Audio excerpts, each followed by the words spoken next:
I'm Ezrah Raya, and this is the Manila Times. This Women's Month will be featuring candidates from the Miss Universe Philippines pageant, representing their respective provinces with their uniqueness, talent, and anything else beyond beauty. After opening the competition to mothers and wives, the Miss Universe organization became more inclusive as it removed the age restrictions across all of its associated pageants. Now, aspiring candidates over the age of 28 can participate in the competition. Miss Universe Philippines will be held on May 11th of this year in Mall of Asia Arena, and the Miss Universe pageant will be held in Mexico.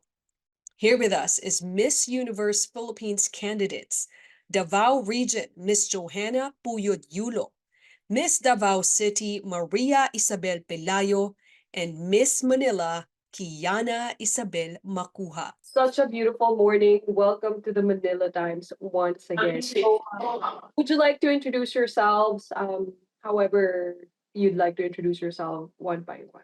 Hi everyone, I am Kiana Isabel Makuha, representing the Pearl of the Orient, Manila City. Morning, everyone.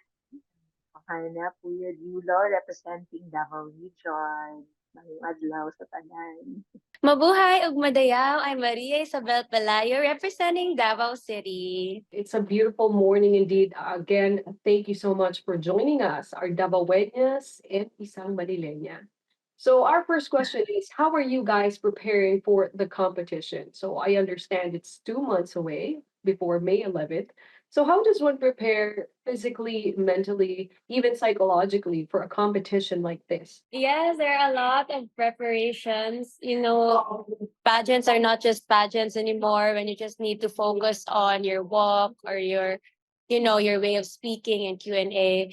It's more of a holistic presentation of yourself and your city. So there's a lot of behind the scenes going on. Of course, physically, you have to keep that healthy body, which is all right for me because I'm already practicing a healthy lifestyle. There's just that little push you need for that extreme physique that you see on stage. Because fun fact, all the girls are actually smaller in person. Like they're a lot thinner in person, but you will see them in photos. They're like, a little bit with more flesh or something on or certain areas. But actually in person, they're like really slim and like, fit. So there's that to take care of. And then mentally, of course, you have to surround yourself with people who are very good to your mental health. At this point, I'm sure the others also do this when they cut off the comments. I don't watch the comments. That's a big no-no. I'm not allowing people to send me comments or like screenshot and this was a comment or something, even if it's good. I don't entertain those because you never know how it's gonna hit your mental health. And then, for the rest of it, it's really just having a good support system as well. Like, you choose the people that you trust, and then just be very grateful for the people that you have. But I think that's a really good way to prepare yourself in the other sense besides physically. With me, since I am already a mother, uh, my daily routine actually is like more of therapeutic. It's like a spiritual preparation, like strengthening my faith. Guidance also for this preparation, aside from doing my daily skin routine, which is I'm using an organic, skincare products, and then probably more of disciplining myself, like sleeping at the right time, even how busy and hectic our schedules. And tama rin yung sinabi ni Miss Ria na to surround ourselves with the right people who can equip us mentally, emotionally, psychologically, physically, spiritually, and in all aspects. Ho.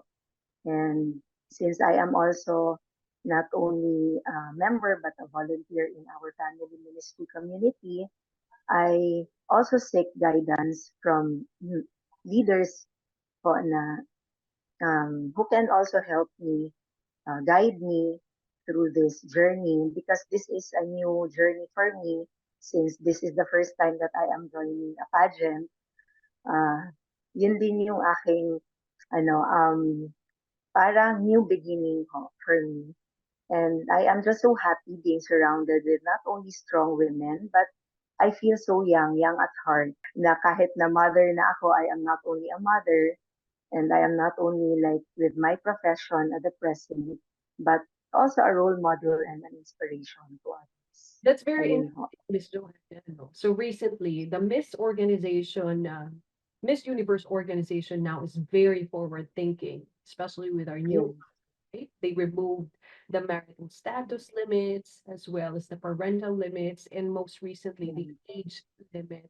And it's very interesting because I love how you are at the same time while joining this prestigious pageant. I love how you never forgot your first role as a mother. So may I ask, are you married as well? And how many kids do you have? I am a single mother. Oh, with my eldest son, he was very supportive. In fact, he gave me an assurance that, Nanay, I'll be the one to take good care of my little sister. Do not worry. And then with my second child naman, who is very clingy and very emotional and empathic, also like me, What pushed you to join the Miss Universe pageant? 39 years old with two kids. probably because of the experiences that I've had in the past. I mean, I am not just limiting myself of being a mother, but also a nurturing mother, an enduring mother, a mother who is resilient with all the setbacks that I faced in the past. So probably just giving an inspiration also to my co-mothers or my fellow mothers that opportunity just come once. And once it's there, of course, I am the kind of person that I am always open to any invitations being involved, and also probably experiencing this also in like a new um, venue. I mean, far from what I am doing as a fashion model in Davao, and also accepting food orders as my sideline, and helping my mother, who is taking good care also of my paralytic father. Thank you for that, Miss Johanna. Very inspiring indeed, as a mom myself. So, all right, let's move on to Miss Kiana. Thank Speaking you. of single mothers, because she is also an advocate of single mothers, right, Kiana? So, how are you preparing for the competition so far? I have been training with my camp, Aces and Queens, and they have been. It has been really nice because they teach us not just passerella and Q&A, but then they also teach us personality development.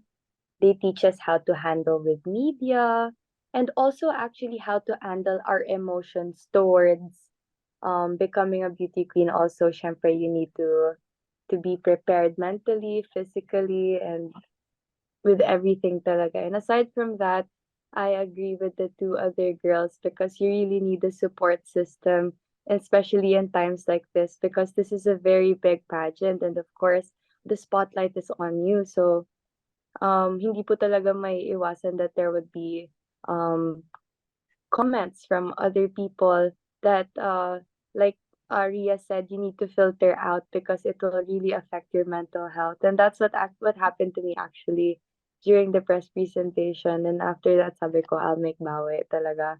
And after that, I've been very meticulous about what I put out and how I present myself. So my next question will be, what are the advocacies you're pushing for in the Miss Universe Philippines pageant? My main advocacy is empowering women, single mothers through emotional communal support because I grew up with a single mother. My support system talaga ever since, and it's just been the two of us ever since kasi yung two other siblings ko, they are very young pa, so ever since it was just me and my mom. It is to raise awareness that Kasi pag single mother ka, syempre 'di ba, you would say na you're alone kasi wala kang husband, ganyan. But it's really about the goal of providing the emotional need of support on a regular basis, and it's actually acknowledging na it is us children and family members that are their and primary support system, and we should not neglect our role as such. And I also advocate for um empowering women through team sports because I am an athlete, and my sports right now is wakeboarding and flag football, which are very male dominated sports. So it feels, for me, it feels very empowering to conquer certain sports like these as a woman. And lastly, it is for Alzheimer's awareness because my lola was very dear to me, and it was late now when we found out that she had Alzheimer's, and it is something that we must see through agad, because there are really late signs of Alzheimer's that you wouldn't really see agad-agad, and it's really best to nagulat na lang po kami na kinabukasan my lola couldn't figure out our names, and it was really heartbreaking po talaga. And as she progressed through her age, mas bumata po yung pag-iisip niya, which was really heartbreaking for me. So, I really want to advocate for that, that people, if you see early signs, you should check so you would know how to handle them, and how to handle the situation more properly po.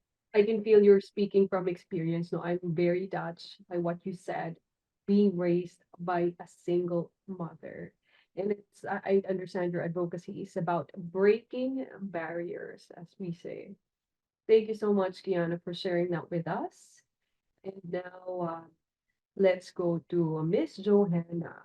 My advocacy is to really stand and be the voice to those who are um, victims of violence, especially women and children. It is really very important to have that voice and to stand for them, and also an awareness to these victims, voiceless, with my presence, of course, to instill these women or children and victims, especially young generation, to not only to lose hope, but to thrive, to work, for to have that balanced work and life, and also at the same time to have that ability to listen to them, to their needs.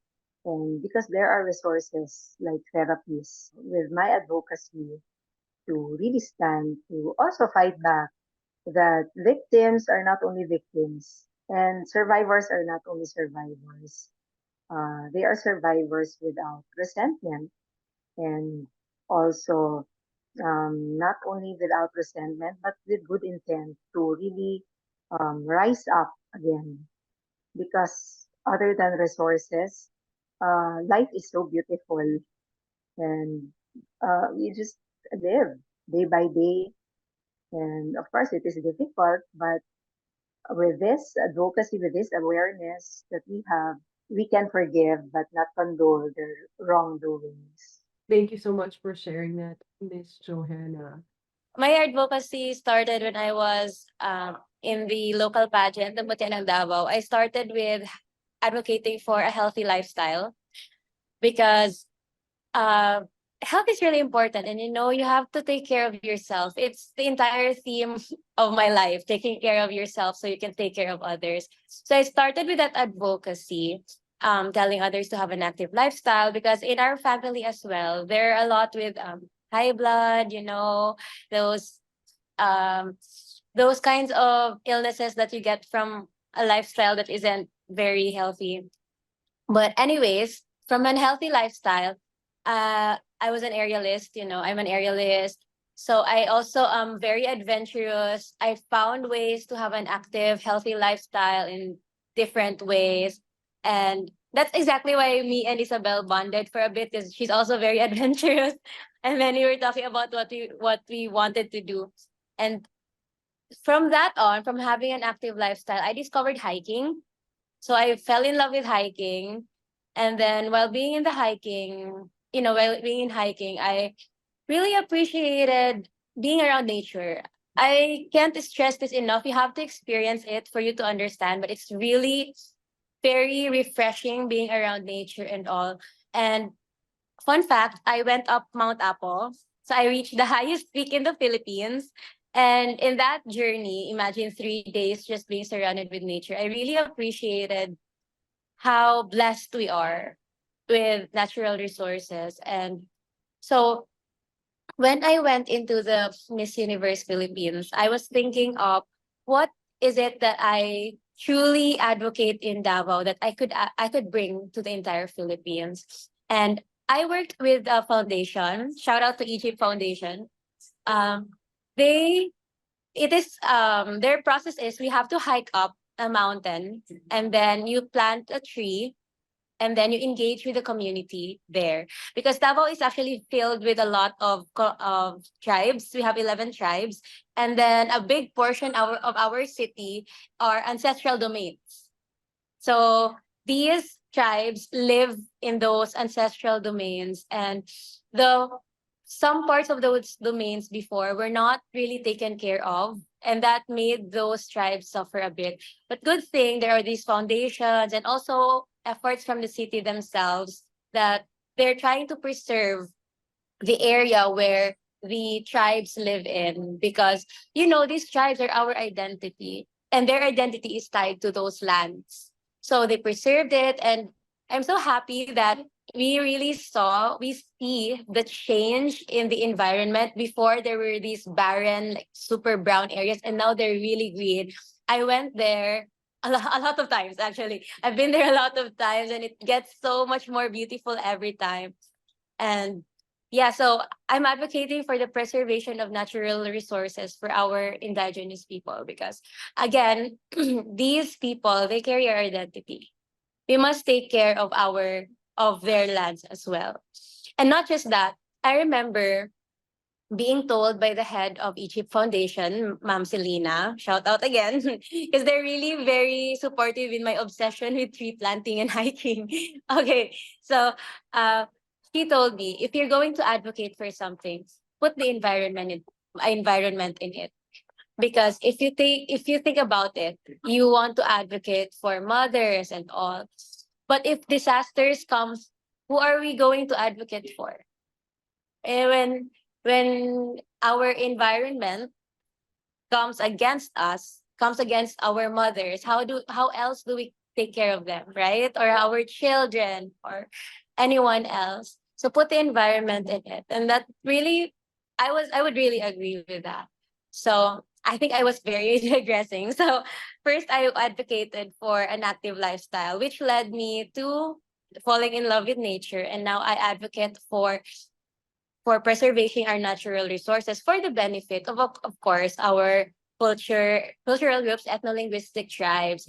And why I thought of this as well to bring to the Miss Universe Philippines stage is because this is something that Davao is able to do. And the Philippines is filled with a lot of culture and natural resources. And it fits perfectly that if we can bring this from Davao to the Philippines, it would just be majestic. And of course, it's one thing to take care of the people who are close to you. It's one thing to take care of your family or friends. It's another to take care of people that are merely strangers, but of the same place as you. Wonderful advocacy, climate resiliency, environmental conservation, and advocating for the indigenous people. So this month, March, we're celebrating Women's Month, but really, every day should be Women's Day. But what does it mean for you uh, as an individual? Women's Month for me, it really signifies a day of celebration of all the achievements of women globally. And it is also an opportunity to reflect on the progress we have made in gender equality, empowerment, and women's rights, and gender equality and everything. And I believe that it is a collective work that still needs to be done to refocus and strengthen our resolve advances in many issues that still affects us women today. It's really just a celebration of us as a united society and as a united front. Women's Month for me is like a day off, a day off for all women. Not only strong women, but enduring women, women who are resilient, women who are women of faith, women of virtues, women of values. That I mean, what is 1 month? What is 30 days as compared to the endless work, hard work of the women for the community and the society, and as well as women who are mothers, women who are elders, women who are migrant workers, who really take their energy, their time, and their effort, and their endless love, their unconditional love for their family, like physically strong or uh, economically rich, but of course, it all boils down to like having that balance and alignment, and probably the acceptance, self acceptance, and the growth, and of course, the healing also of all women globally, uh, around the universe. Yun. Because, of course, not to be biased with men, but of course, women, kasi ho, ma'am, uh, 'di ba, nanganganak, like mothers, hindi rin biro na uh, you give birth to a life and then you raise that life uh, being a good person in the future. So, I mean, 1 month is actually not enough for women to the elders ng mga women. Ayun. Para for me, it's really a celebration of life, a beautiful life because it's a gift from God. Women's Month, or Women's Day, it is a month, I'm happy, is actually more of a validation of the struggles of a woman. See, women already have their power within themselves. And when we say empowering women, it's letting them know, or letting them, like, tapping them, hey, this is your power and all. But the thing is, when we keep when the tendency when we keep on like empowering women, women are so strong, women are like this, we sort of in some ways make them feel like, yes, I'm strong. I'm not allowed anymore to feel this struggle and all. And for me, for Women's Month, it's actually more of a validation of that struggle. I go through this, we go through childbirth, we go through that 50-50 life chance, we go through nurturing our children, we go through even just in our families, if we go through taking care of our parents, we go through taking care of our siblings, and that's not something that's easy. So strength of a woman is not something that is just given, like, oh, you're strong in a woman. No, it's something that you earn on the way of that struggle. And I think that's really what Women's Month is about. We have women, great women, they've achieved this, they've achieved that, but people forget that they also went through a lot just to get there. And for me, that's really the importance of Women's Month, that we women, although we were, dominated over by the other gender, other sex, it's not something that we should, like, unacknowledge, or like we say, we fight against. Yes, we were dominated over, but we're still strong in our own ways. Once again, Miss Universe Philippines candidates, Miss Davao City, Maria Isabel Pilayo, Miss Davao Region, Johanna Uyod, and of course, Miss Manila, Kiana Isabel Makuha. Thank you so much for joining us.